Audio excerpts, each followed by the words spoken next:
Bill 6541. The chair recognizes the senator from New York. We're not supposed to wait as long as they're talking. We have to wait till them senators stop gabbing. We'll never get finished. The United States has no past. It is barely a present. But, gentlemen, it has a great tomorrow. If we exercise foresight and clear thinking now, the United States is going to be one of the greatest nations in the world. I speak for the future of our republic.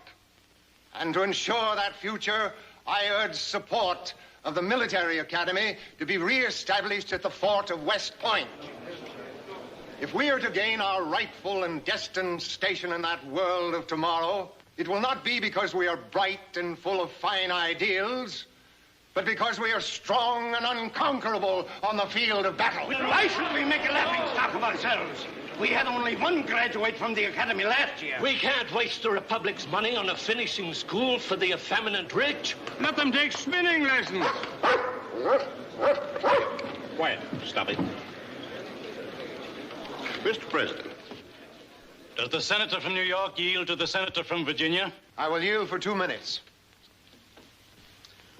I salute the martial fervor of the gentleman from New York, especially since before he came to Washington and took to shooting partridge on his daily stroll to the Capitol, he never held a gun in his hand. At your service, Mr. Randolph, anytime you care to meet me with a gun in your hand. Order, gentlemen. I refer you to the recent rule barring challenges from the floor. Gentlemen, if we avoid foreign entanglements and the United States remains where it belongs, behind the Alleghenies, off the troubled seas of foreign climes, we have no need to burden and jeopardize our recently won democracy with vast armies and navies or snobbish schoolhouses for aristocratic mercenaries. Mr. Henry Clay of Kentucky. Gentlemen, the senator speaks as if he were a representative of the planet Jupiter.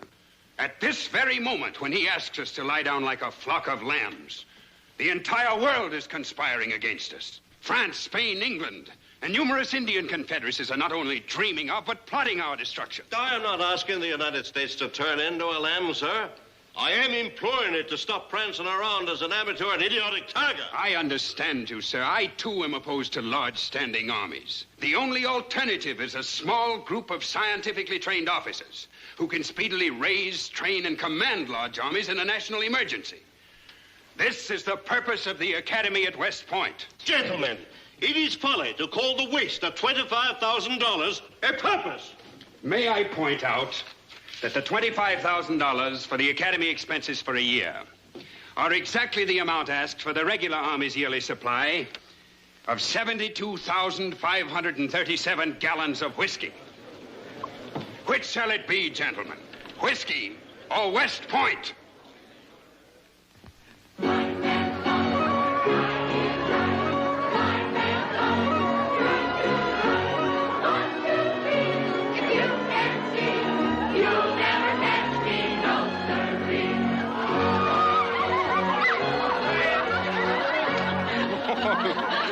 Well, I am in luck. Never expected such quarry as this. Come now, you forfeit, Miss Bainbridge. The rules call for 2 kisses. Very well. But first I insist upon the password. Password? Oh, yes. West Point forever. You'll vote for the appropriation tomorrow. As often as they'll allow me.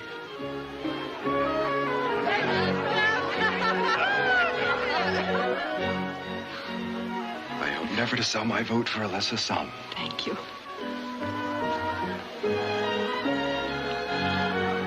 You get that old fire dog, Mr. Randolph, and anchor him near the window. You can't hope to influence him, Miss Bainbridge. It's a waste of kisses. Oh, I know his head is softer than his heart, but I've got plenty of ammunition. Well, good luck, and thanks again.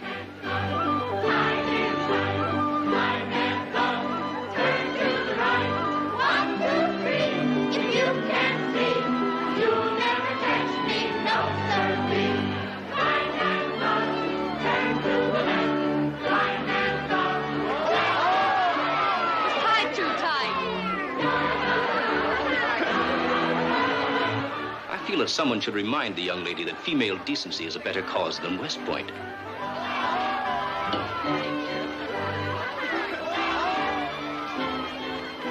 I'll discuss the matter further with you, Courtney, outside.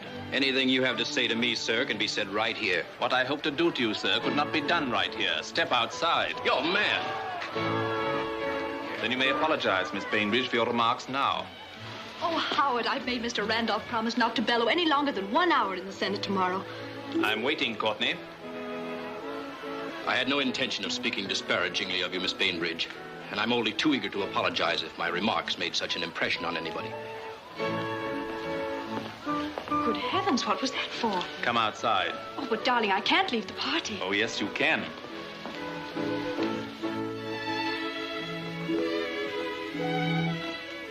Carrie, I adore you and all your works, but I have a distinct aversion to your kissing politicians. Call it morbid if you will. I kissed only 4. 8. Oh, dear, I hope they haven't forgotten as quickly as I. I consider what you're doing undignified for a woman. Kissing? Politics. I'm sorry, Howard, but I'm remaining in politics until West Point is a reality. On account of your father, of course.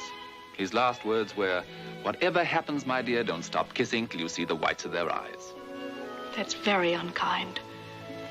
My father sat in a wheelchair for 10 years after Valley Forge.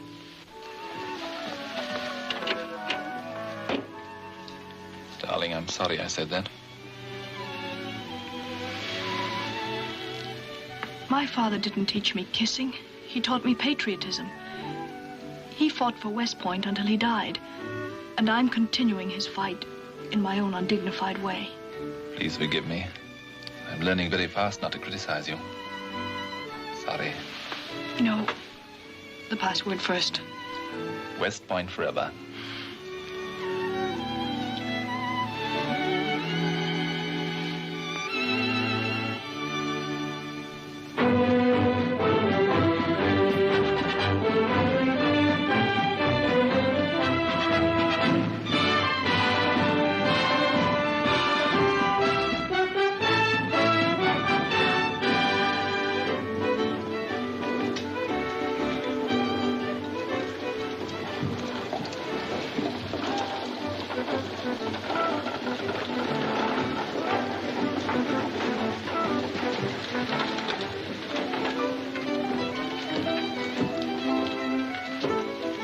West Point cadet? Yes, I'm Howard Shelton. Put your bags right over there. Sam? Yes, sir. See they take all my bags on board, will you? Yes, sir. Mr. Howard, look. Miss Caroline's coming.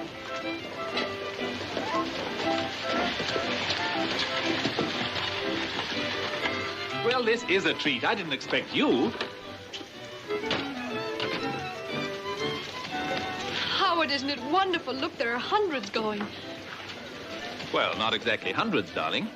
You've heard me speak of Mrs. Thompson. Of course. I appeal to you, sir, as her fiancé, to put your foot down. Very well, Mrs. Thompson. It's down. Now perhaps you'll tell me why it should be. Haven't you told Mr. Shelton? No. You see, my father built a summer home near the fort. We used to live there. And since he died, Mrs. Thompson has been running it as a tavern. You told me that. And now she's returning on the boat. I surmised as much. Go on. But did you surmise I was going with her? You're going to West Point. Mr. Shelton, I beg you not to permit it. I'm sure if Miss Carolyn's doing it, it's purely for her country's sake. In that case, no sacrifice is too great. Exactly. I'm going to see that the tavern is run properly and that the gentlemen cadets are deliciously and inexpensively fed. Darling, this whole project has suddenly taken on a rosy hue. Do you mean you're in favor of this? I'm in favor of anything that makes life more enjoyable. Allow me.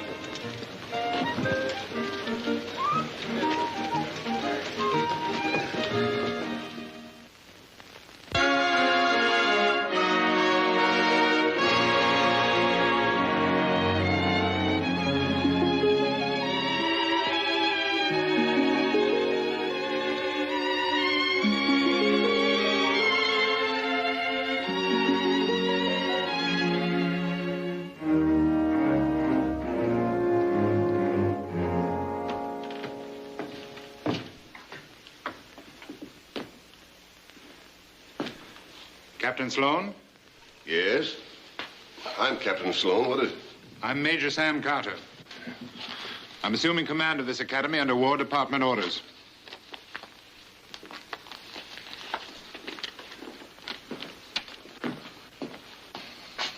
No doubt you're civilian instructors. What are your names? Alden Brown, engineer, teacher of mathematics. Jared Danforth, teacher of natural and experimental philosophy. And you, I presume, sir, teach the art of building doll houses. I'm Florimond Massey, teacher of French and historical strategy. May I wish you luck on your new post, Major? Thank you. I'm not going to need any luck. Call out the complement for review at once. Yes, sir.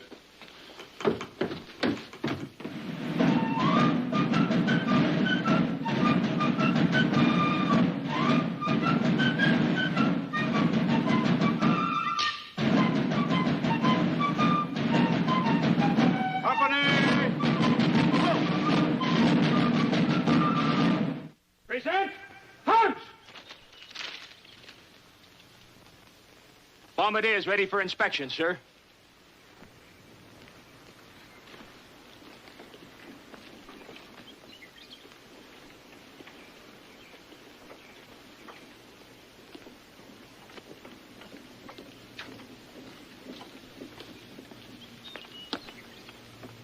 Very good, Captain Luddy. Thank you, sir. These are the cadets, sir.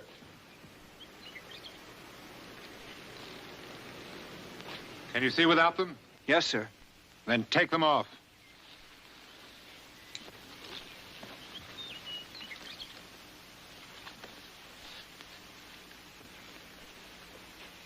Put your shoes on. Well, it's a lot more comfortable with them off, but if you want them on they go. Thanks.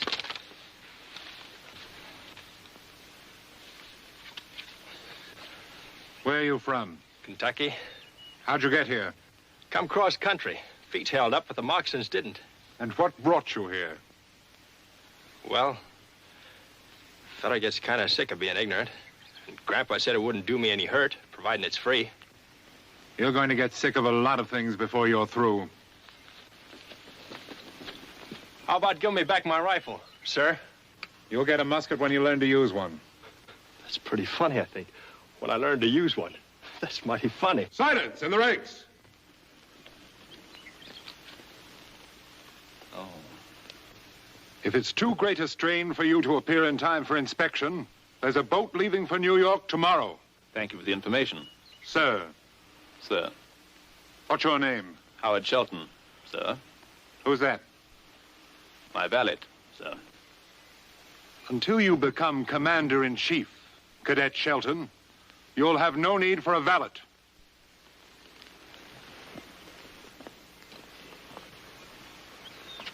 They call you gentlemen cadets. Allow me to be very frank with you. It is my opinion that all of you put together wouldn't add up to one soldier. Soldiers are made on the frontier with blood and sweat under fire. The entire idea of this academy is, in my opinion, political humbug and waste. But inasmuch as I have been appointed acting commandant during Colonel Williams' absence, I intend to perform my duties to the letter of the law. I am a soldier, not a schoolmarm. I am not here to wet nurse a parcel of popinjays with spelling books and chalk dust. If you choose to remain here, it is my duty to teach you soldiering, my way.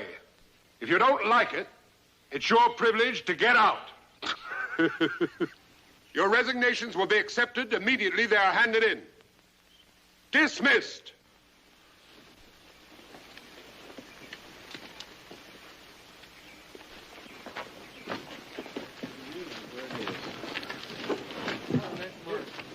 All right, lads. This way. Up the stairs.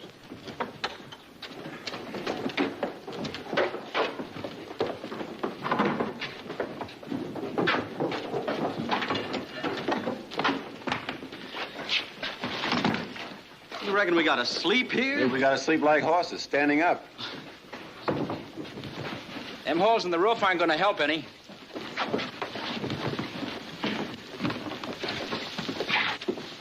Find somewhere to put my things, will you, Sam? Yes, sir. Well, what are we going to do now? Becoming an officer isn't exactly what I thought it would be. Well, I think the first thing we ought to do is all pitch in and get to work. We'll be all right when we get it scrubbed and swept. Maybe. Personally, I'm rather handicapped. I don't happen to come from a long line of charwomen. That's all right. If your ma didn't teach you how to clean up, just sit in the corner. And when you get dirty, we'll wash your face for you. Won't we, fellas? Why not? Would you gentlemen mind forming a ring? What for? Because I can have a little room to work in. Move that out, please, if you don't mind. Take that bed back a little. You gonna do a little scrubbing? No, thrashing. Do you mind? Come on, you hog greaser, defend yourself. No, sir. My grandpa told me never to fight a man unless I was good and mad. And I ain't mad yet. Just a little sour. Attention! Uniform issue to be worn at all times. For sleeping, too? Plug up, squirt on, giving orders here. To be worn at all times, except sleeping. Drake. Yes, sir. Hey, fellas, look! They gave Blake Major Carter's pants. What are you writing? Come on, straight here.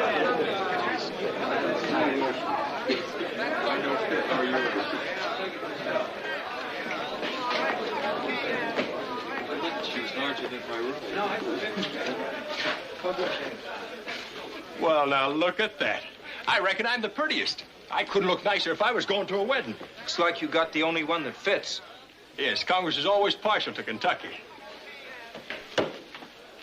Well, now, that's mighty interesting. You know, my grandpa always said clothes make the gentleman. I never knew what he meant before.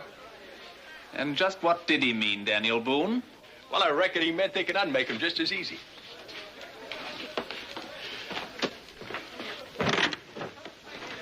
I think I'll work without a ring.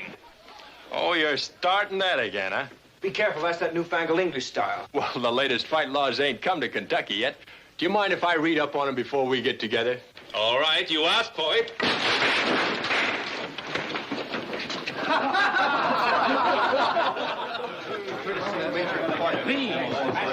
Is that all? No meat. No meat?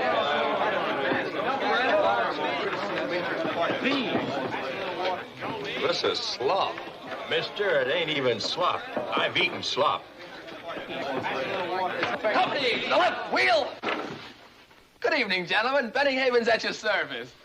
Napoleon said an army travels on stomach, but you won't have any stomach to travel on if you eat around here. So come on down to Mrs. Thompson's Tavern. It's under a new management, and the food's good and the price is low. It's just a 3-minute walk, and singing and dancing allowed. Come one, come all. Hey, that's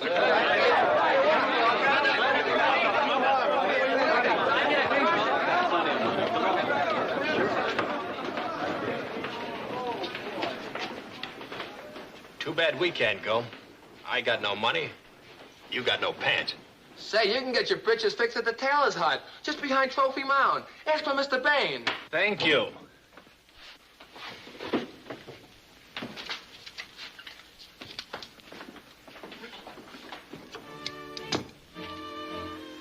Many's the time I did this for the General. General Washington. He was a great one for splitting his britches. If he wasn't getting caught leading his men over a fence, he was hanging himself on a nail sliding down some windowsill. The man that drinks good whiskey punch and goes to bed right mellow. The man that drinks good whiskey punch and goes to bed right mellow. Lives as he ought to live, lives as he ought to live, lives as he ought to live, and dies a jolly fellow.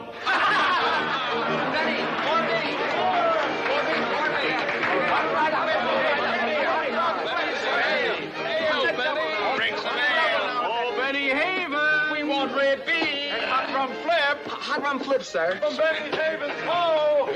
Oh, Benny Havens, oh, Benny Havens, oh. We want red beef and hot rum flips From Benny Havens, oh, Benny Havens, oh, Benny Havens, oh. We want red beef and hot rum flips from Benny Havens, oh.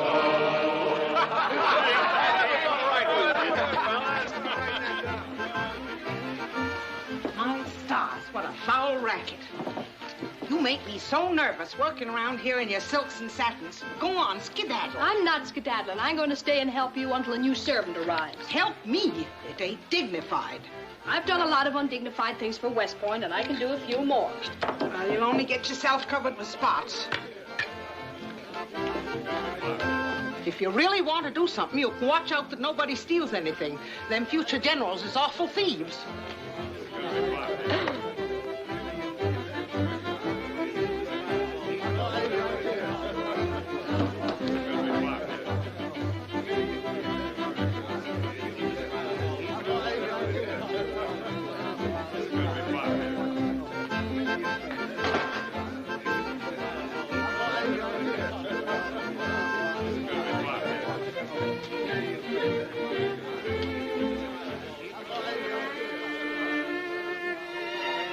Moses in the mountains.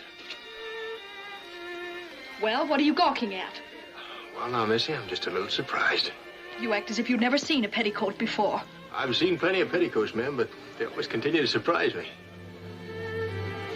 Well, what do you want? Well, now, I was aiming on doing some business with your mistress. My mistress? Oh, yes, of course. Mrs. Thompson. But I reckon you'll do. What's your name? Carrie. Mine is Joe Dawson from Buffalo Bottom, Kentucky. Oh, Joe's enough. Thank you, ma'am. Well, what'll you give me for these two fine rabbits here? Oh, they're dead. Well, what do you expect them to be? I shot them, didn't I? With a bow and arrow so there's no lead in them. I've known people to break their teeth eating shot rabbits. Yeah, take a feel of them. Oh, they're very nice, I'm sure. Well, Carrie, I'll swap them for a mess of salt pork and eggs. That sounds very fair, Joe. Thank you, ma'am.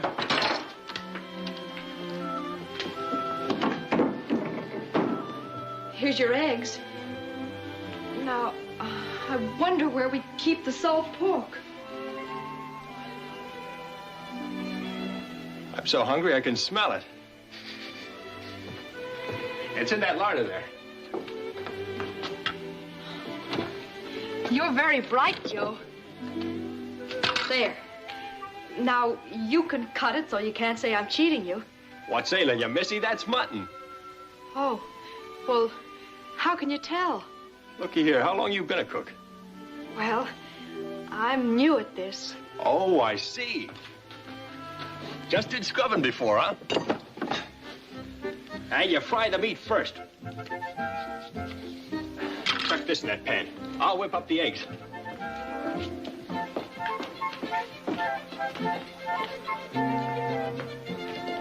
Your elevating yourself to a cook is the same as my going after being a general in gold braids. That's a nice thing about this here country. There's plenty of room at the top.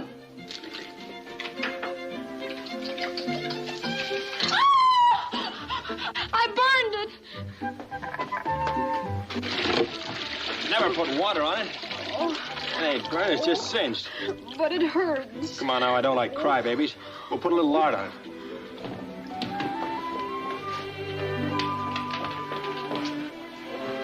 Oh, here it is. Better clean that first. There's always a chance you can get poisoned. Oh, that feels better.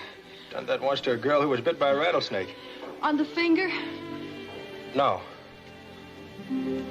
What the devil is this? I'm nursing her. Oh, you got your pants fixed, I see. I almost burnt my whole finger off. He's curing it. Yeah, the poor thing is kind of flustered, this being her first day working here. Oh, she's working here. She's the new cook. Scullery maids are a little out of my line, Dawson, although I might develop a taste for them. Get me a stoop of ale, my girl. Hop along now. You keep a civil tongue in your head, sir. That's the spirit, Missy.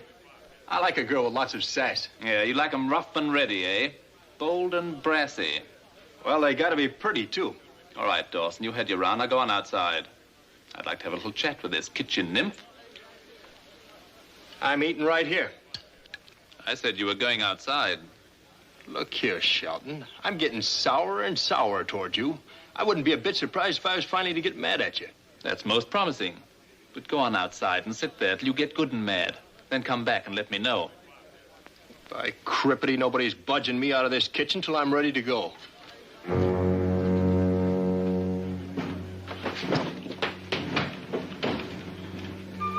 He got ready very quickly, didn't he? Oh, he's rather an oaf. What do you expect? You cooks very seldom attract men of high caliber. Well, I suppose you're going to holler at me now. Not at all. I respect your broken heart. In fact, I'll cure it for you. Attention! Now, ain't that a shame? Interrupting a soldier right in the middle of his work. Get out of here. You're under arrest. Get in there. Under arrest for what? Is the army laws against kissing? Inside. I'm ashamed of you. Wasting your time on one of them squirts when there's a man around. All right, you men, fall in. Come on. Get in line, sir. Hurry up. Disorderly conduct. Absent from post limits without written permission. Sergeant, put these men on bread and water for 24 hours. Yes, sir. Sir, but why don't we get... Quiet! It's your business to know regulations. That's all. Take them away. Bread and water, not for me. Step out, you men. Those who answered back, come on, step out.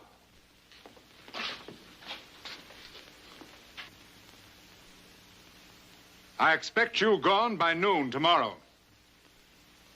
Anybody else? What about you, Shelton? Is bread and water too much for you?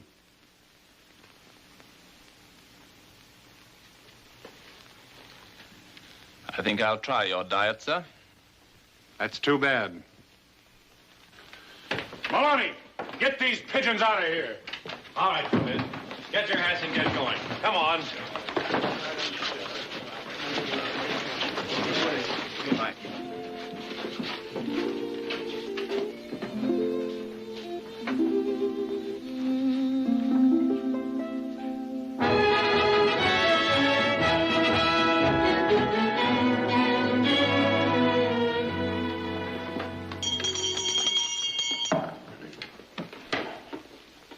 Gentlemen, today I have a great treat for you. Today we fight the Battle of Tours. We'll fight it here. And see for yourselves, gentlemen, how brilliant were the soldiers of the past. Cadet Shelton, you and the boys with you. You are the Spanish legions. Take your place in the hill pass. Where would that be, sir? Over there. Take cover.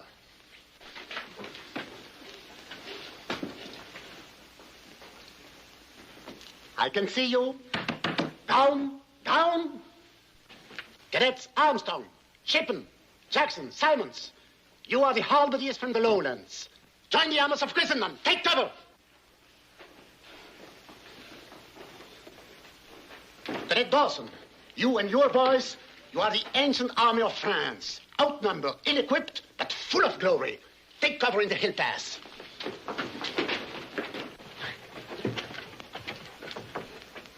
Must have been a big hill pass. It was a little army, and it hid there from the Saracen host.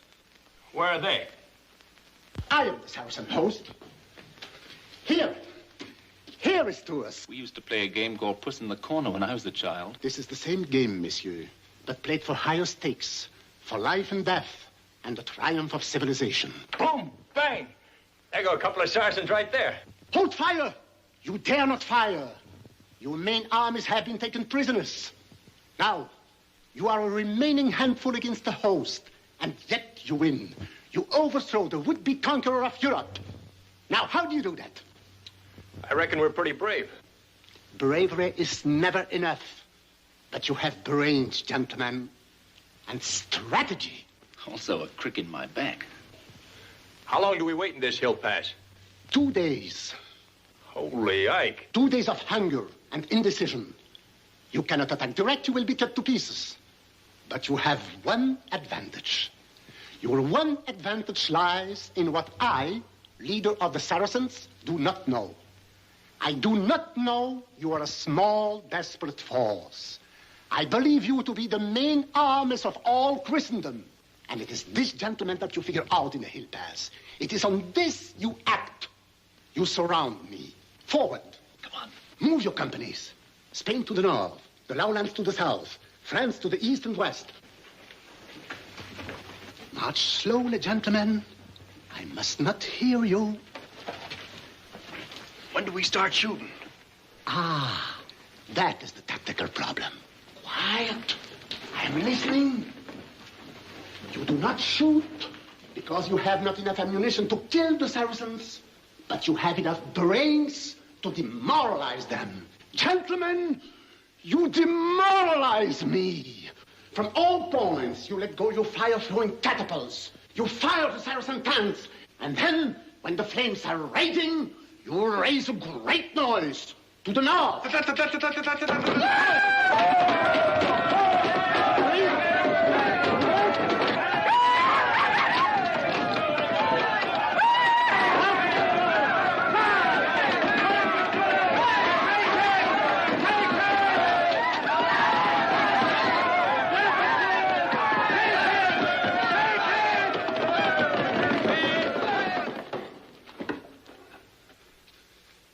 This is the Battle of Tours, Major.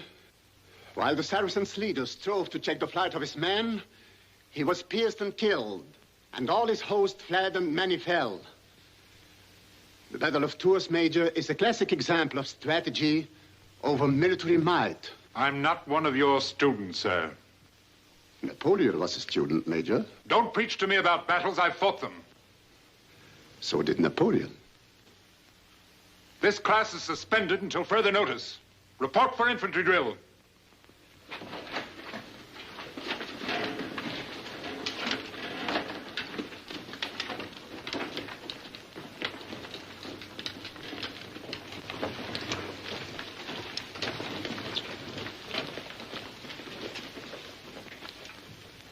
You do not approve of military education, Major.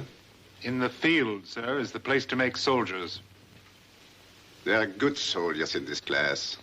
They'll prove it in the field after they receive their certificates of proficiency. If they're here to receive them, Mr. Massey.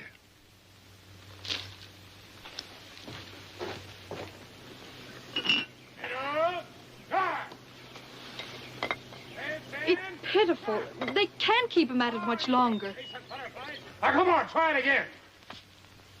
Advance and thrust! Maloney, take charge and keep them going. Retire and parry! Mr. Scully, how soon will the cadets be finished? Hey, what's going on here? Keep your dirty paws off that. We're waiting for the cadets, Mr. Scully. Don't you think they've drilled long enough? Oh, you're waiting for the cadets, huh? Yes. You see, it's Mr. Shelton's birthday, and this is a little surprise. O'Toole, you'll take these two ladies to the major. Yes, sir. You just try it, and you'll get a surprise for yourself. Mahoney, Taylor, Gurney, come over here. Let me alone.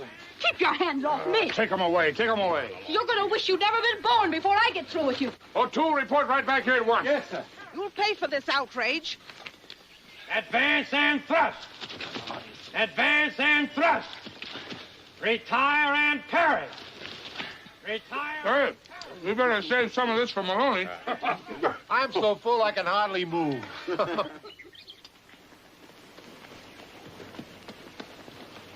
Oh, I knew it. The black-hearted heathen.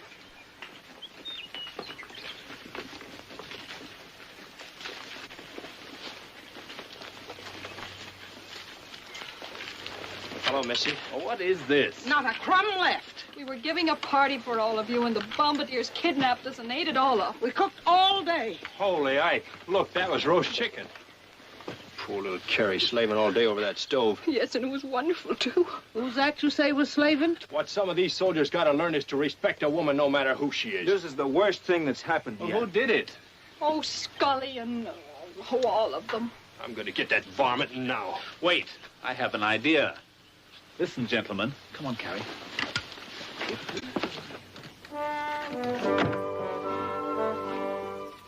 Hey, Sergeant. Sergeant. Sergeant Scully. See. Listen, them pants you made for me don't fit, and I ain't gonna pay you a penny, so get out of here. No, I ain't come for my money, Sergeant. I found this on my bench addressed to you. I thought it might be important because it smells like a crushed flower. It's from a lady. It's in writing. What's down there?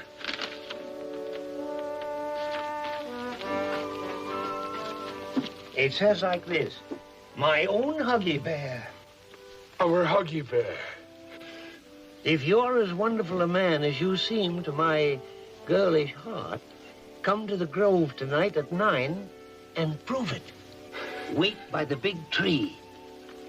What's her name? Feverish. Oh, poor little thing. There's a postscript. It says here, P.S. Please bring me a sunflower.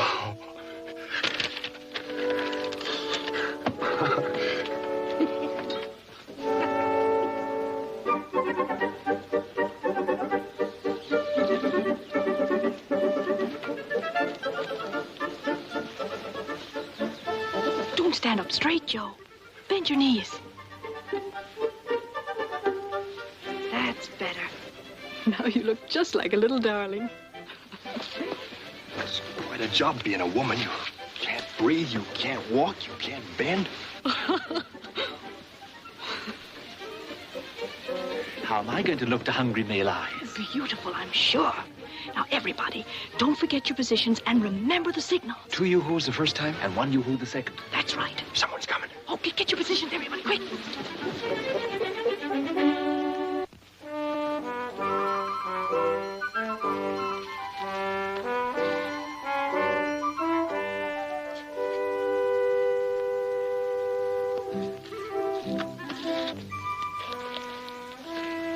Hello, you. Well, here I am. Are you feverish? I'm Scully. I brought you a sunflower. Oh, isn't that adorable? That's so sweet of you. Oh, thanks. Would you like to take a walk by the river, feverish? Oh, it's so dark and lonely down there. Oh, don't let that worry you. Come on.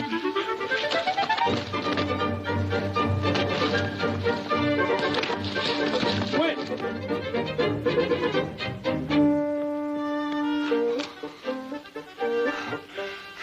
Now, don't be scared of me. I wouldn't hurt a sweet little thing like you. Come here.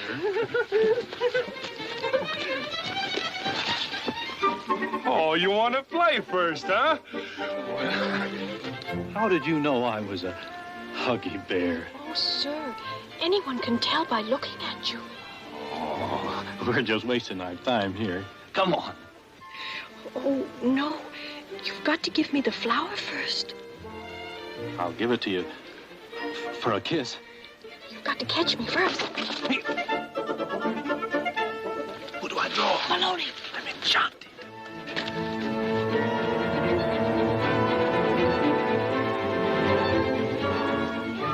There you are. You beautiful little thing, you. Now, don't be scared of me. I learned kissing from the Indians. I'll just give you a little sample. And if you don't like it, you can go right home to your mom.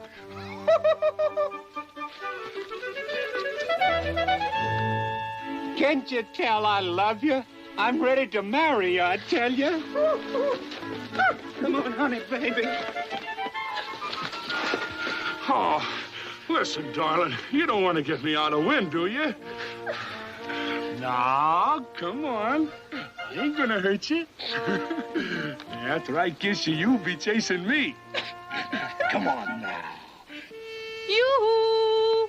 Yoo-hoo! What's that? Oh, nothing. Now, if you'll just close your eyes, I'll give you something nice. No fooling. No fooling. Oh, all right, sweetheart. Now close your eyes. Don't be so impatient, dear. Now, keep your eyes closed. Yoo-hoo!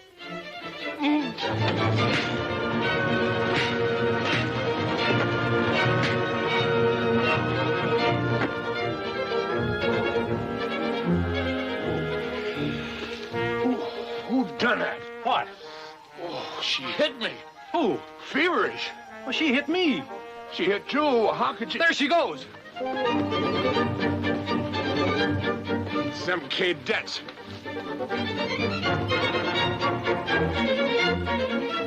Oh. Hey, Carolyn. Darling, someone is going to get kissed. Holy Ike. Why, you all tear the hide and feathers off you all.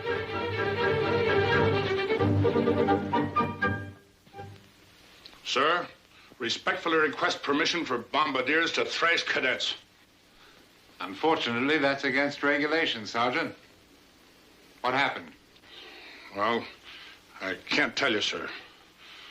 You gotta let us take steps, sir. It's a matter of honor. I noticed a few bombardiers playing Indian lacrosse on the parade ground. Oh, yes, sir.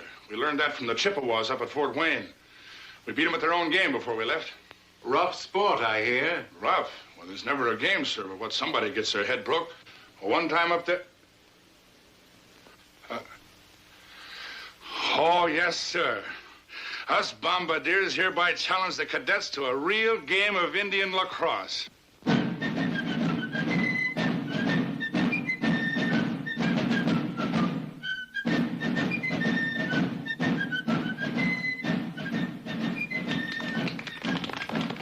Hey, Joe! What's the band for? In case they gotta bury anybody, they've got some music handy. Losing your stomach for the sport, Dawson? I got a feeling I'm gonna lose something before we're through. I hope it ain't my stomach. Come to think of it, you don't look any too anxious.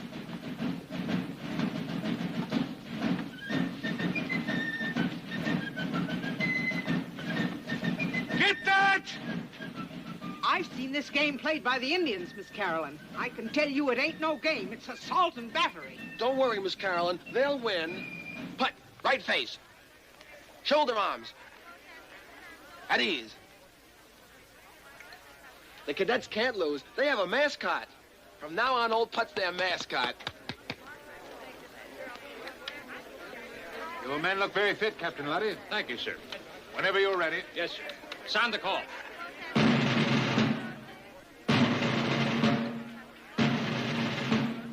Well, here we go.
Gentlemen?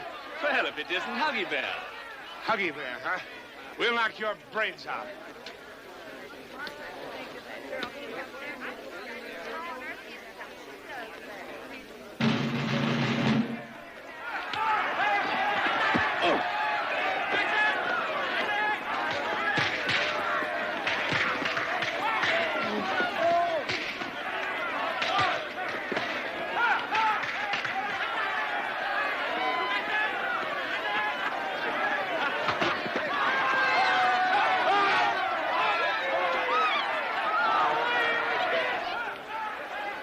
Ready to wave the white flag, Mr. Massey? Messieurs! Messieurs! Messieurs Shepperd! Dawson! Shelton! Hunter! Page 27, volume 2!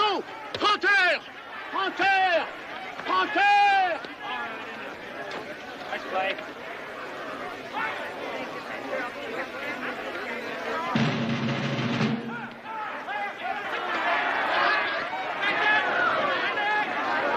Reverse direction!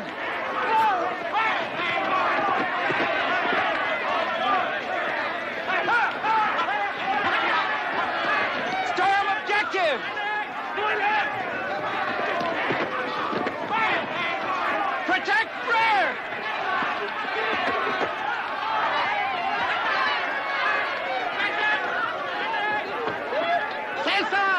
C'est ça qu'il fallait faire, mes enfants! Ha! Admirable! Oh, excuse me, Major. Control yourself, Mr. Massey. Chance. Pure chance. Not at all, monsieur. Merely the application of a few simple military tactics.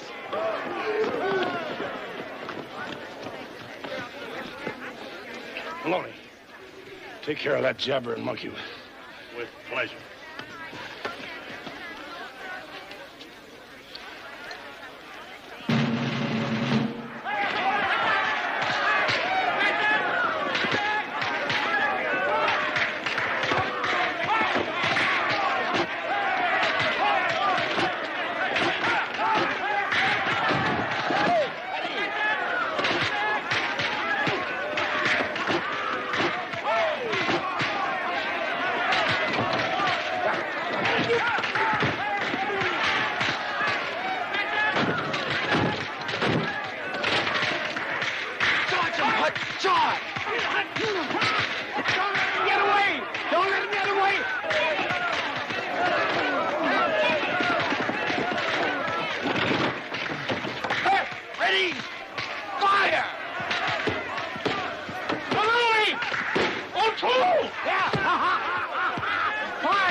Hello, Carrie.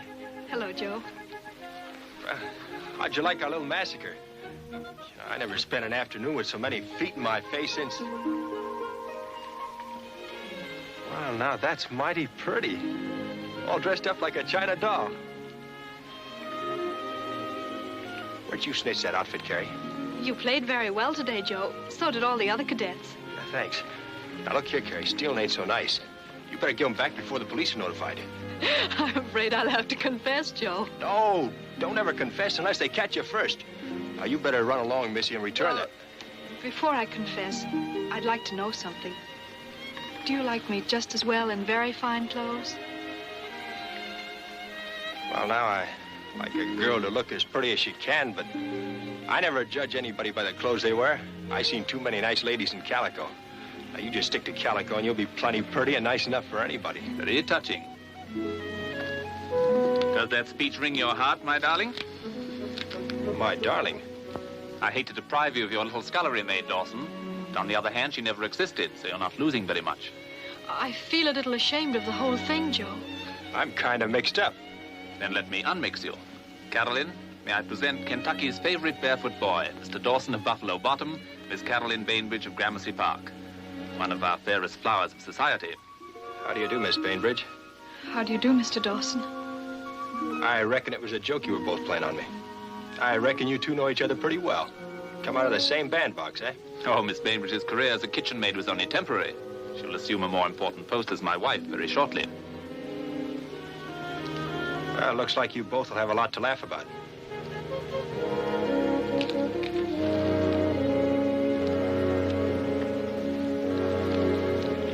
You look a little depressed, dear. Oh, the man's a fool. A musical utterance, if I ever heard one. At least he might have laughed with us instead of making me feel such a criminal. You're thinking what a gentleman would have done, dear. Oh, bother the whole thing. It's not worth worrying over. Thank you. You were wonderful at the game today, Howard. In fact, you've been entirely wonderful staying here. You've set an example for the others. You really turned it into a gentleman's school single-handed. I'm vastly more interested in becoming a husband than an officer. I presume the two still go together? Yes. I'm sure it would be much more fun to be both.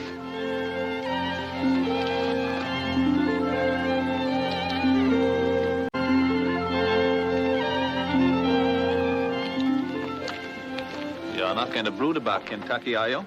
Please, I assure you, Howard, as far as I'm concerned, the man's in China. Then let him stay there.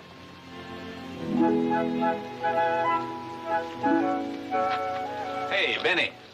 Yes, sir? What are you doing there, spying on people? I ain't spying. What do you got there? Nothing, just my knife. Oh, come on, Howard. If Benny's going to snoop, he's going to snoop. Just a minute. What are you hiding there? Come now, step aside.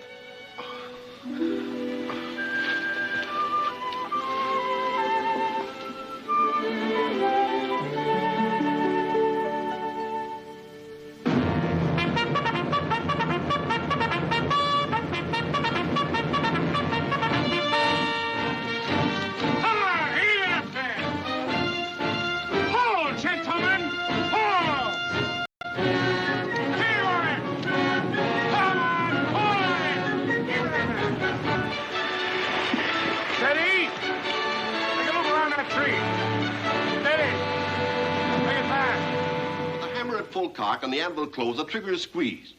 The flint strikes the anvil, opening it, causing a spark, which discharges... Will the cadet who wrote to the Secretary of War fall out? I repeat, will the cadet who wrote to Washington denouncing my methods of running this academy fall out? A basic offense has been committed against the military code of this country. One of you went over the head of your commander and appealed to a politician for redress, and took care to hide his identity behind the signature, a patriot. This is cowardice. Unless the culprit steps forward with his resignation immediately, I shall be forced to do what I would do were I dealing with real soldiers. Who was it? Does anybody know and wish to inform? In the regular army, a company which refuses to divulge a culprit is made to ride the cannon. You will all enjoy that ride this afternoon. Scully, you will get the cannon ready. The entire battery. Yes, sir. All right, fall in over here. I'm not falling in for you or Carter or anybody else. Maybe somebody wants to tell. It'll save us all a lot of trouble. Whoever sent it had the good of the academy at heart. Whoever it is, keep your mouth shut. Well, those of you that ain't quitting, fall in.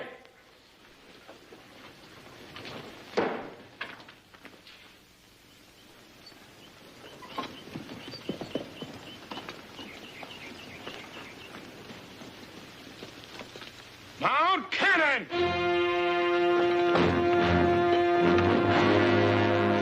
Pieces advance by the right. At the work, ho!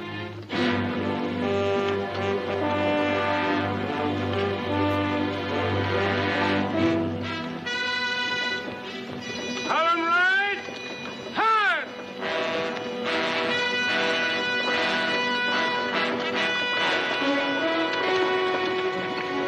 At the crowd, hold!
inside, quick.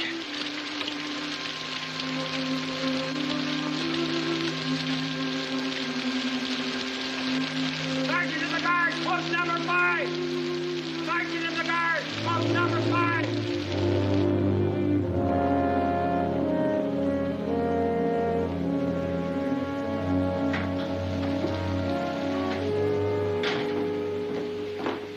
Sir, the cadets have left their guns.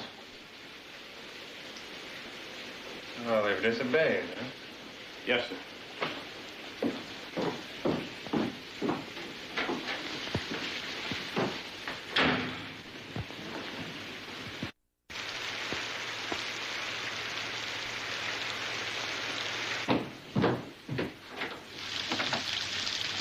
Major. Mr. Massey? Sir, I offer my opinion that it is enough.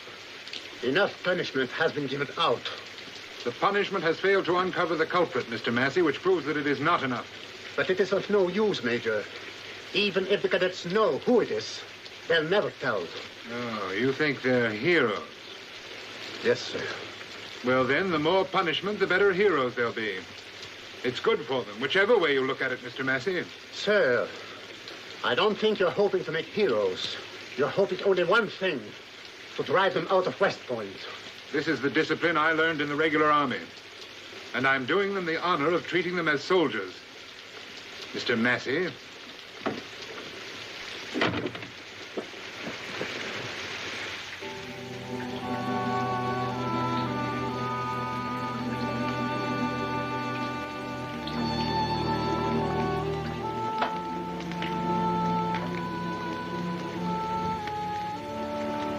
What are you men doing here? You are under orders. Return to the guns. I don't think all of us can, Major. Mr. Shippen is in no condition to move. If you are injured, Mr. Shippen, you may report to me. I'm all right.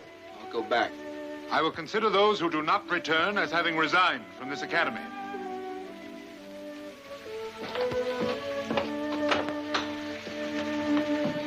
Well, I've had enough. Whoever sent that letter, speak up. I've had enough of Major Carter. I'm returning to civilization. I'm not going to go back to those guys. Monsieur! Monsieur! I beg your attention. I must talk to you. Monsieur, you must return. Why? What for? I see no sense in humoring him any longer. You are humoring him only if you disobey him. He doesn't want you to go out to the guns. He wants you to stay here. On that he is depending. Depending for what, Mr. Massey? Major Carter and his superiors wish for the Congress to abandon the academy. That cannot be done if you cadets remain. It can only be done if you resign. If there are no cadets, the academy fails and Major Carter wins. Consider this. Gentlemen, I beg you, go back to the guns. And it almost worked. He's mighty near got what he wants. There's only 10 of us left. Well, count again, Dawson. I've had my fill of that bloated fathead. The Army is always right, and if the Army doesn't want West Point, then neither do I. You can stay in this slop house if you want to, Dawson, but it's not for me. Oh, guts and garbage has booted me around for the last time. Gentlemen, I'm going back to the guns. Who'll come with me? Why should you go back, Shippen? You've taken more than any of us. I've got a debt to pay. My uncle used to be commandant here, General Benedict Arnold.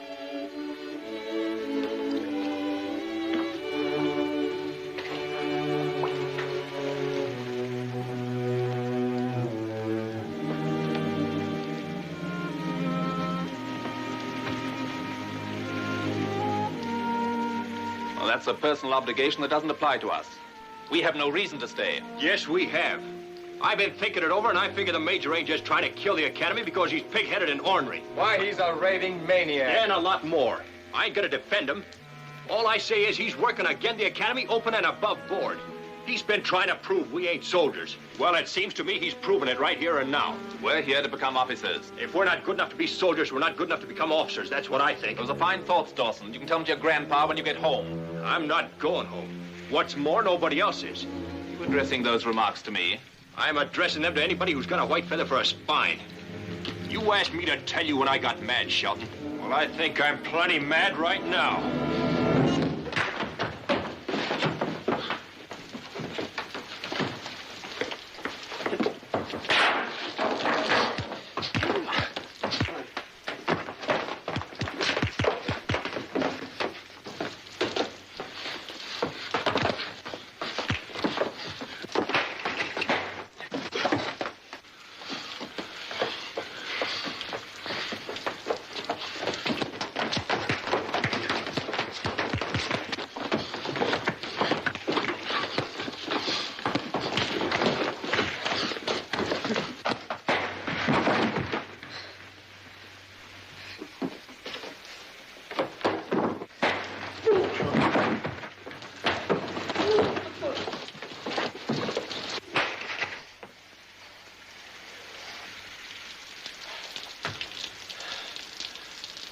anybody else wants to resign, there's the way you do it.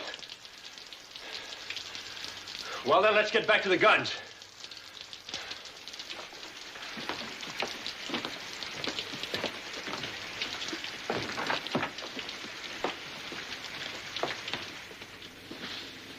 So you're leaving, sir? Yes. Taking the steamboat tonight? Yes. I suppose Miss Bainbridge is going with you. I don't blame you, Mr. Shelton. It's been hard on you, sir. All this drilling and trouble and splashing around in the mud ain't for a gentleman. You're reading my mind, Bane. I remember one gentleman, though, who liked it. Well, maybe he didn't like it, but he put up with it. He must have been a fool. It was General Washington. I remember one night in a rowboat, crossing to Trenton. I never seen a gentleman so cold and hungry, yet he stood there like he was made of stone. Stood up in a rowboat? Sounds a little foolish. He was, but he stood up so his men could see him and take heart. I always figured it was on account of this place right here that he was doing those kind of things. Oh, but you ain't interested in old men's yarns. You'll soon forget all about this. Was Washington ever here? Ever here? This is where he used to come to have his dreams. That's what he called them. He used to sit right over there in that building. I've heard him talk lots of times while he was eating his eggs. He used to say, "Gentlemen, we're having a hard time of it. If only our country had the same amount of brains that it has grit and ginger. By Jiminy," he used to say, "when that happens, we'll be a nation then." Then he used to stand up and wave his arm like this and say, "Someday there'll be an academy here for the training of great men. Someday there'll be a school here to teach men how to fight and defend their country." Did he ever give up the idea, Bane? No. Even when his best friend, Benedict Arnold, broke his heart. It was right over there.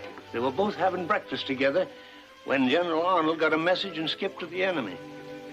When General Washington found out, he stood still for a long time. And then he said, "That's the first and last traitor this country will ever have." And he's been right. So far. If the rain stops, sir, you can wear your silk hose tonight. You're bound to cut a pretty figure in them for Miss Bainbridge. Shall I leave them out, sir? What? I say, will you wear your silk hose tonight?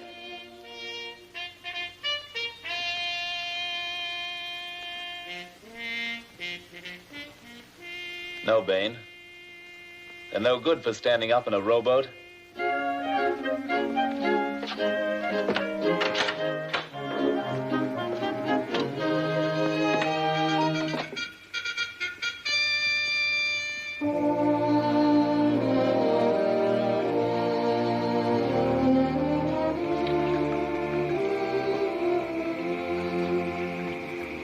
Someday I'll teach you how to fight, Dawson.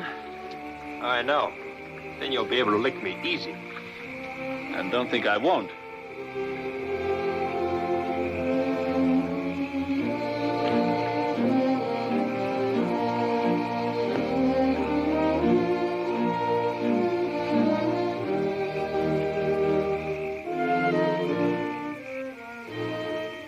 Still with us, gentlemen? We'll see how many of them will last till morning. 10, sir.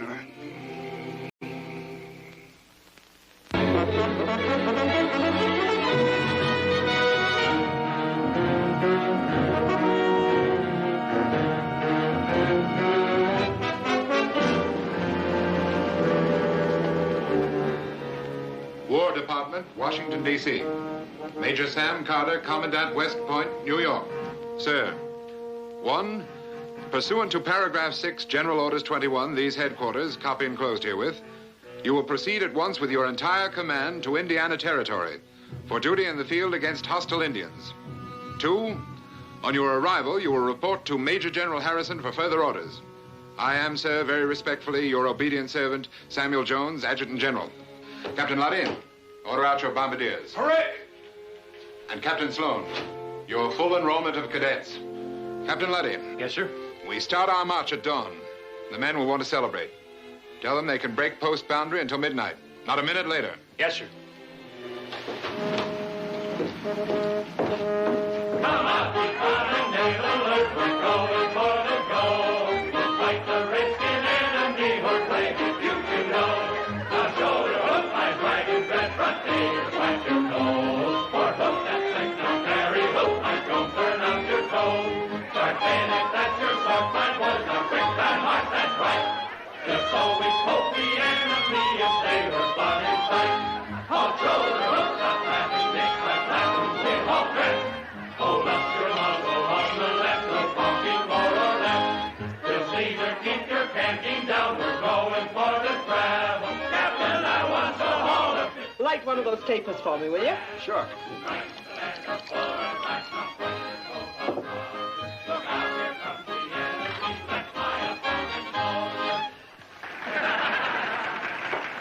May I help you carry that out, Mrs. Thompson? Oh, no, thank you. I can carry my liquor on the outside.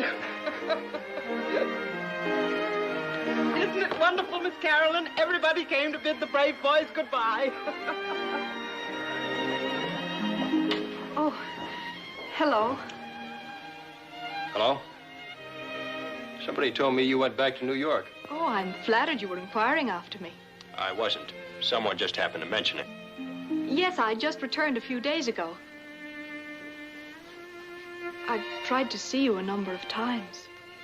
Oh, you've got another joke figured out to play on me. That's very unkind. So was your joke. I've apologized every way I know how. I'm sorry if I hurt you, Joe. Oh, that's all right. I came here to get an education. I got it. There are a great many things I'm sorry for. You mean like writing that letter to Mr. Eustace? How did you know I wrote it? Well, with your knack for causing trouble, I figured it must have been you.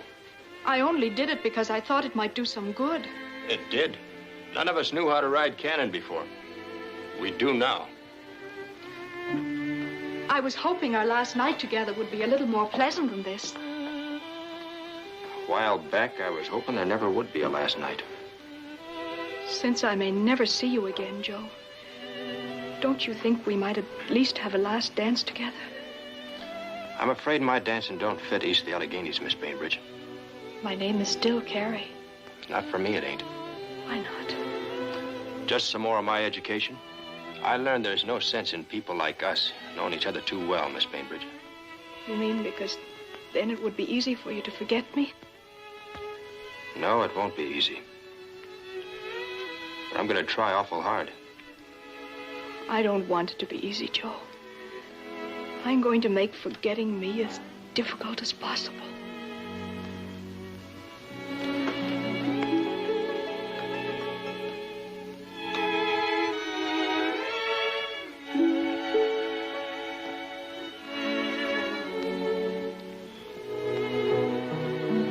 I never knew kissing a girl could be so sweet, Miss Bainbridge. Miss Bainbridge? I'm not going to misunderstand your kissing like I did your petticoat.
General Harrison's compliment, sir.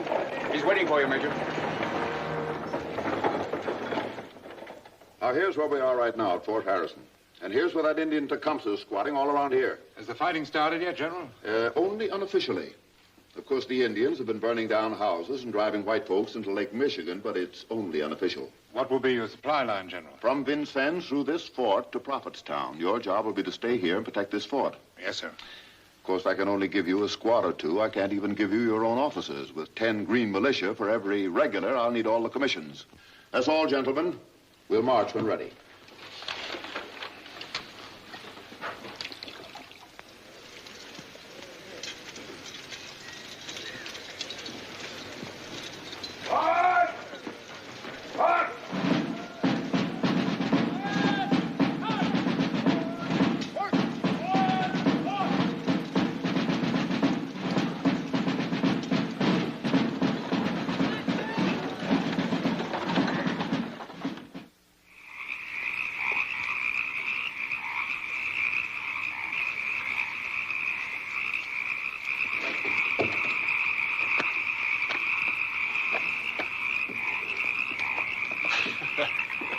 I could kill you in cold blood. Me? What have I done?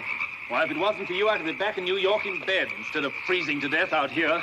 Why, if you can't stand it, I'm sure if you just tell the Major, he'll be only too willing to let you go back. Listen, Dawson, I'll be here just as long as you are. I'm glad to hear it. You're right nice company.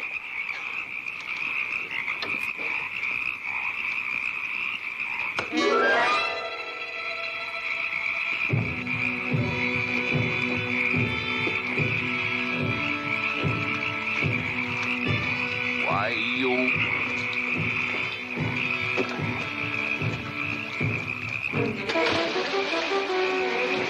Shelton!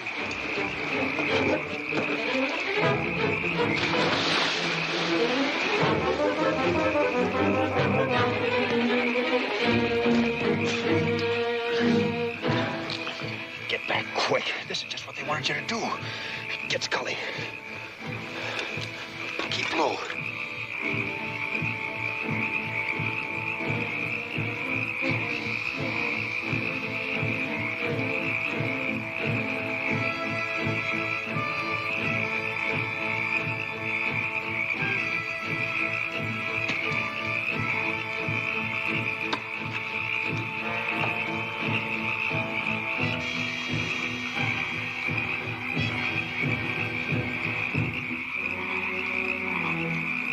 Sentry! Sentry!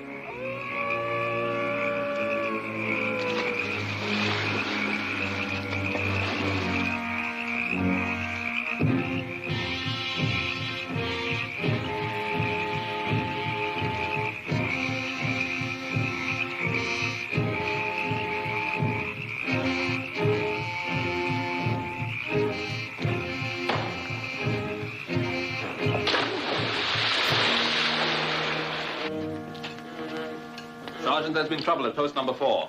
Trouble? We've been fired on. There's Sam. Armstrong, come on.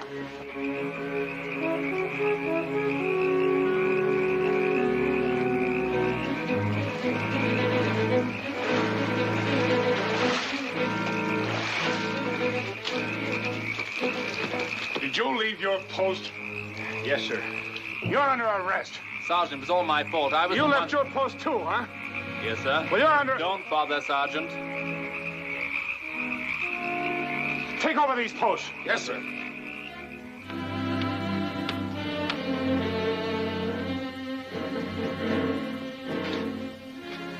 If you'd have kept your trap shut, you wouldn't be here. I like it here. In fact, I've had my eyes on it ever since we arrived. Cozy, has an excellent view. Of course, the company leaves a lot to be desired, but I suppose at a time like this... Look!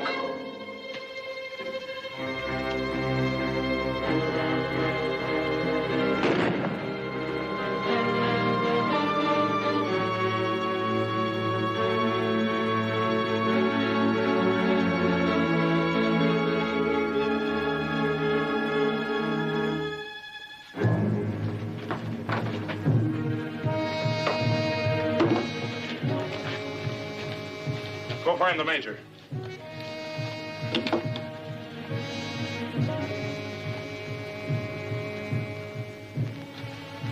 Indian signs. I wonder who can read it. Sergeant, the only man here that knows anything about Indian country is locked up.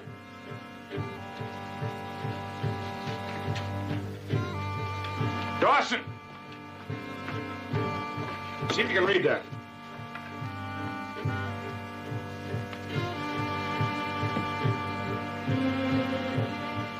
They've got the major. Huh? There's a big lodge on fire. There's the sun coming up, and here's the chief's feather. What it means is burn this fort by sunup, and they'll give us back the major. You're crazy. Sergeant of the Guard, post number 4. Sergeant of the Guard, post number 4.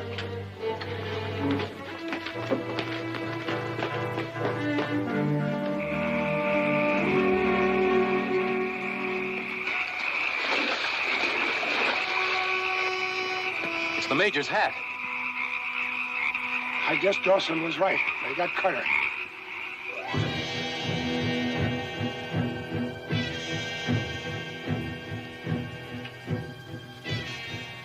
You two are going to stand charges for this. If you hadn't left your post, this had never happened. What about Carter? What are you going to do? You can't burn the fort, Sergeant. Who said anything about burning the fort? If you don't burn it, those Indians will burn Carter. That leaves only one thing to do. Go get the major.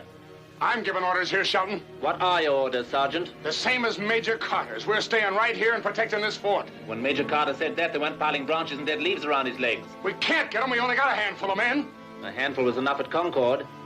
We're staying here.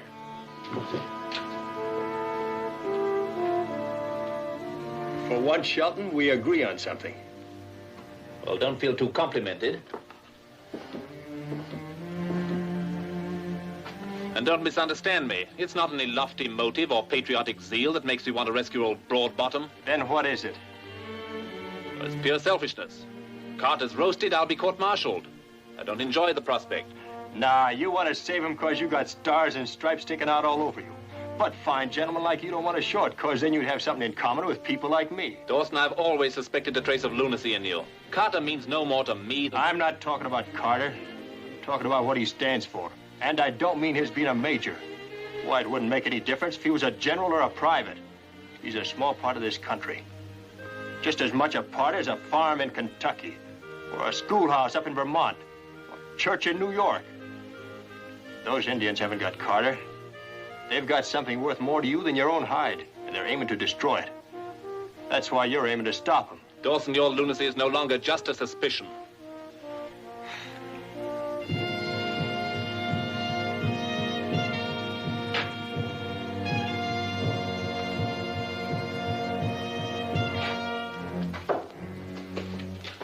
Sound is everything.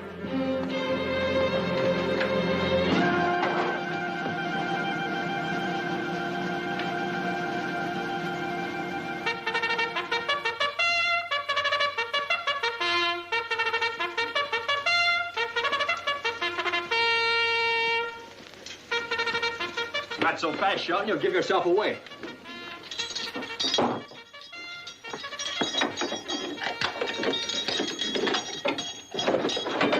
Dawson, do you think you can lead us to that Indian camp? I reckon I can. Well, come on, then. What about me, Sergeant? Yeah, you too. White skin, blue eyes. Too bad you weren't born with red hair. You'd be a walking flag.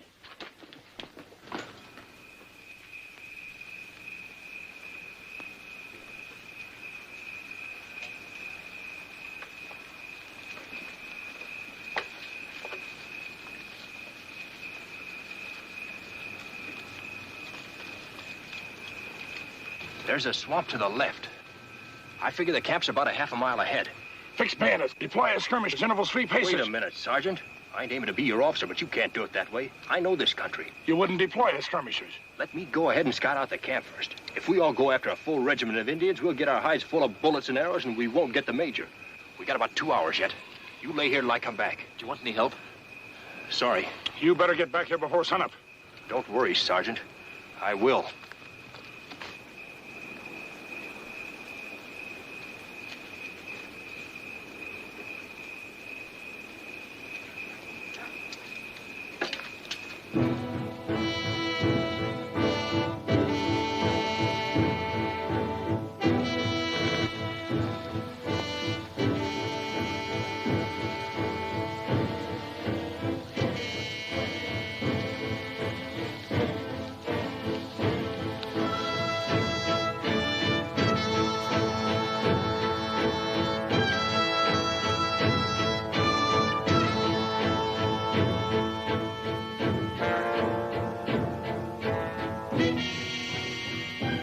Morning is coming. They do not burn the fort. When the sun reaches the treetops, you will die, Major Carter. The sun is rising for me, Tecumseh. It is setting for you unless you make peace talk. Even now, our armies are marching. Your armies march north to Prophetstown. My scouts know. Your scouts know only what we want them to know. Have they told you there's an army coming from the west and another from the east? That reinforcements are already in the fort? Will you make peace now, Tecumseh? The fort must burn, or you will die.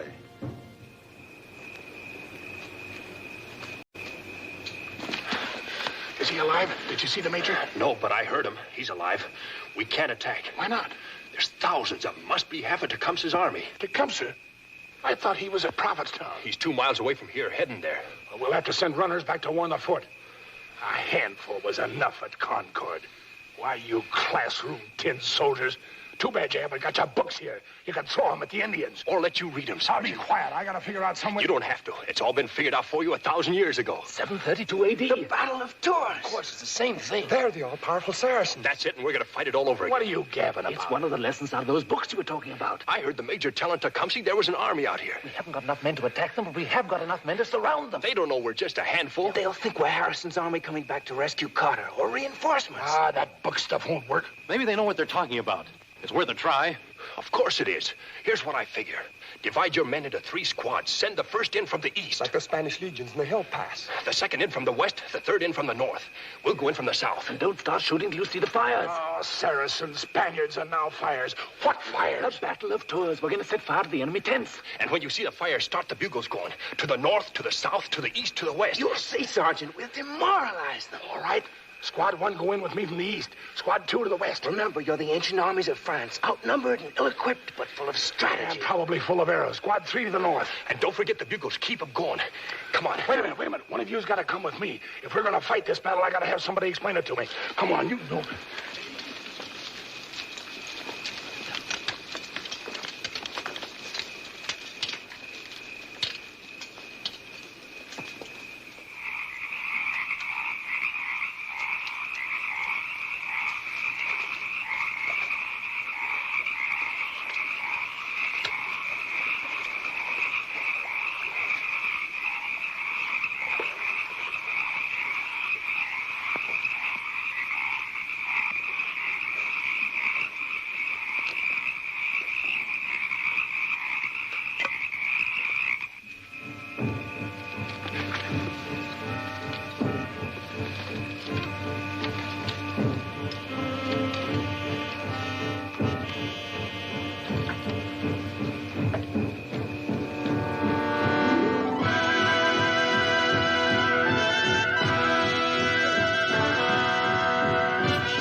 Take off your coats and shirts and fill them with dry leaves and tie them in a bundle.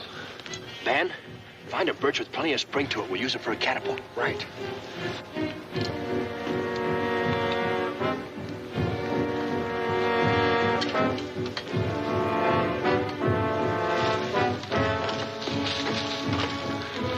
All right, now strip the branches.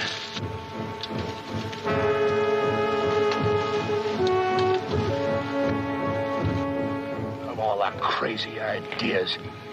We ain't gonna get nowhere like this. And I let you squirts talk me into it. It'll work, Sergeant. Just give them a chance. Ah, we're going back. Come on.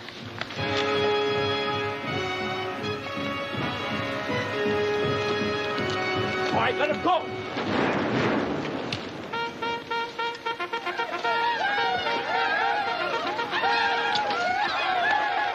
Sergeant, they made it. Deploy skirmishers, fire at will. Hey, you two, take off your coats and fill them full of dry grass.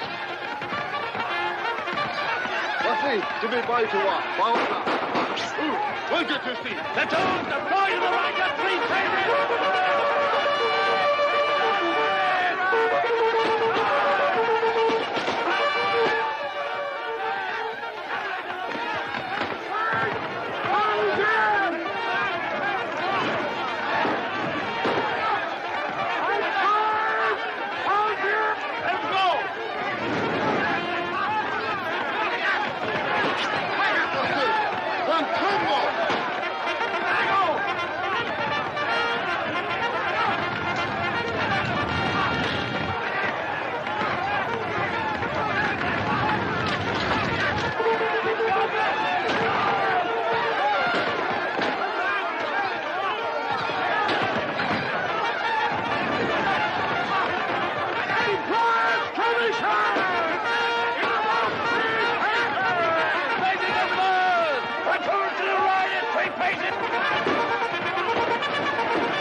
Fall back quick before they get their heads. What's that, reinforcements? No, sir, that's Squad 2. The ancient armies of France. What are you talking about? I don't know, but it's working. We're demoralizing them.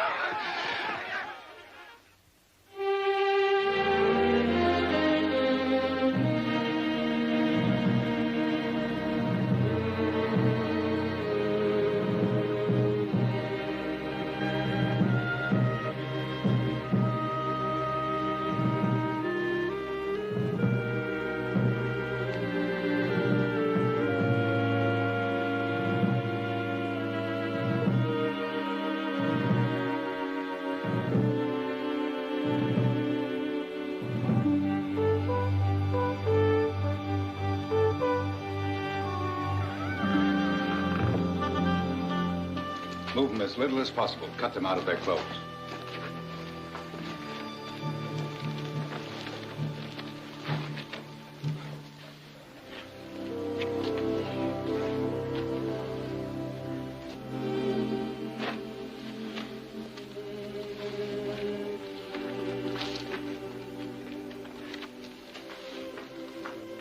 How was it, Shipping? We licked the Saracens with a handful. You did a good job. It was all done in the classroom. Mr. Massey showed us how. You ought to get to know him better, Major. You'll find he's a good soldier, too. Take it easy, Shepperd. It doesn't hurt. I hope the Battle of Tours makes up a little for my uncle.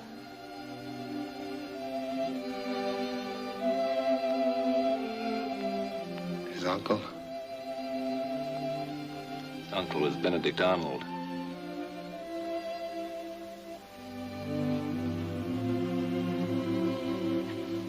I should have taken care of this sooner. It didn't bother me much at first. It ain't much now, is it, Doc? The fun's over for you, lad. What do you mean? You'll never be able to soldier again. Lie down, please.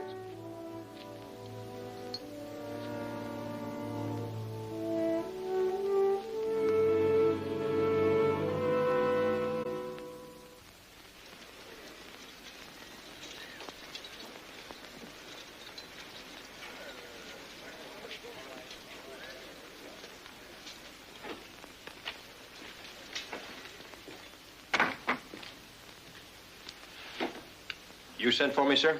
Yes, this dispatch just came. I thought you'd like to tell the other cadets that we're starting for West Point this week. That's fine. Those that are going back will be mighty glad to hear it. Do you mean that you're not? There's nothing else I can do, sir. Nonsense, there is. You can accept a commission. You deserve it above any man I know. You may have a game leg, but you're not a cripple. You can be a useful and efficient officer. And I want you to come back and graduate with your class. That's mighty good of you, sir. Mighty good. And I'll never forget it. But I couldn't do it. The way I feel about West Point is that everything about it has got to be as perfect as things ever get. It's to set an example, sir. Not only for the Army, I reckon, but the whole country. If I graduated from West Point in any way unfit for duty, it would be a bad example. It would lower the standards that we show how to maintain there. And I won't do that, sir. I understand, Dawson. It does your credit. I reckon I'll just have to consider myself a lieutenant in command of Grandpa.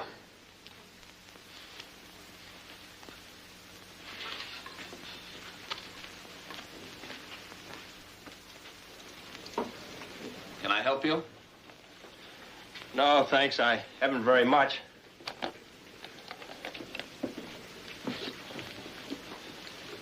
You know, Carolyn got in today. Yes, I know. She wants to see you. Tell her thanks, but I'm going to try to get away before dark. What you planning on doing?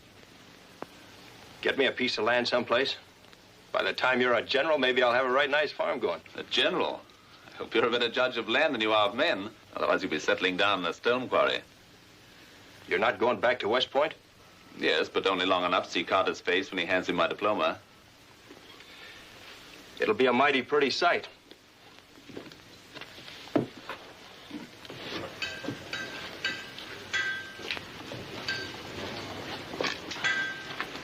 I'd like to hear from you someday if you get the chance. Sure. Say, where'll I send the letter? Army headquarters, wherever I'm stationed, they'll... Oh.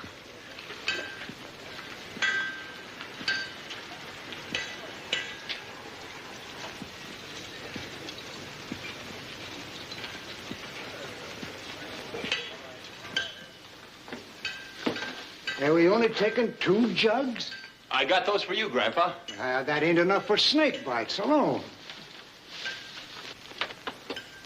There's that confounded gal again.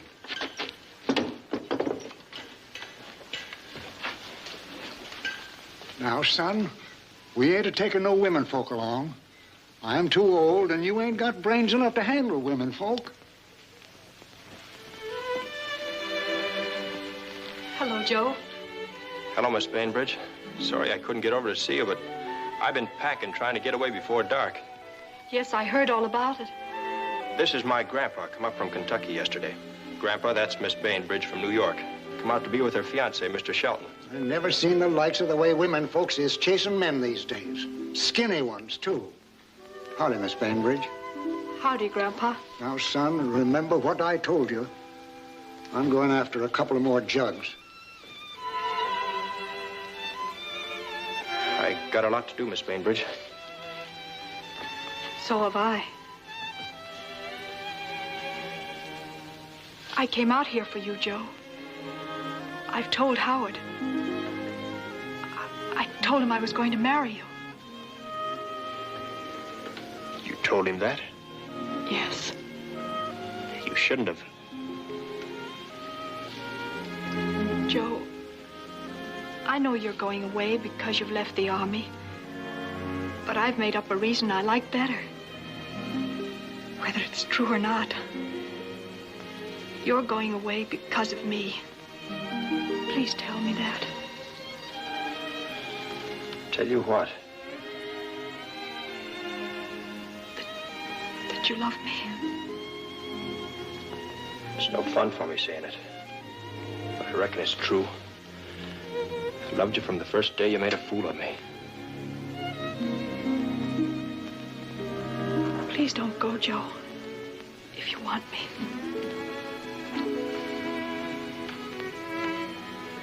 I want you. But I'm going. Joe, I can't let you go. I love you. I'm taking that along, Carrie.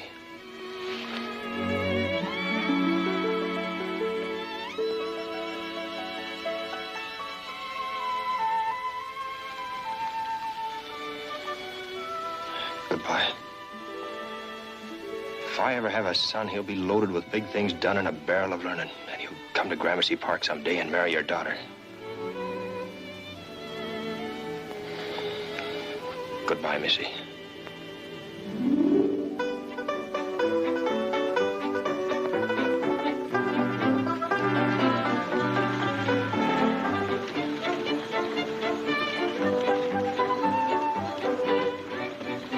He's a-gonna wake up in a few minutes, and he's a-gonna yell his brains out when he sees you, providing he's got any.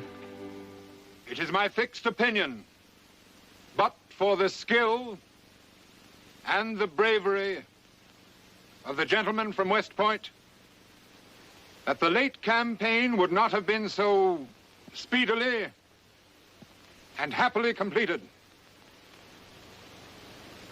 I am resolved to do all in my power to make this academy a permanent establishment for the inspiration and training of our future fighting men, so that in every crisis our nation may face in the future, West Point will give us a leader who can meet it.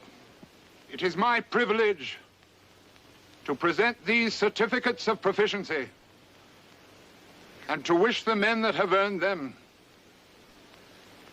Godspeed. Cadet Howard Shelton.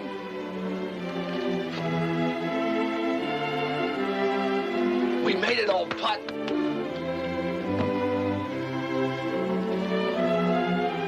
Thank you, sir. Congratulations. Thank you, sir. Lieutenant Joseph Dawson, retired.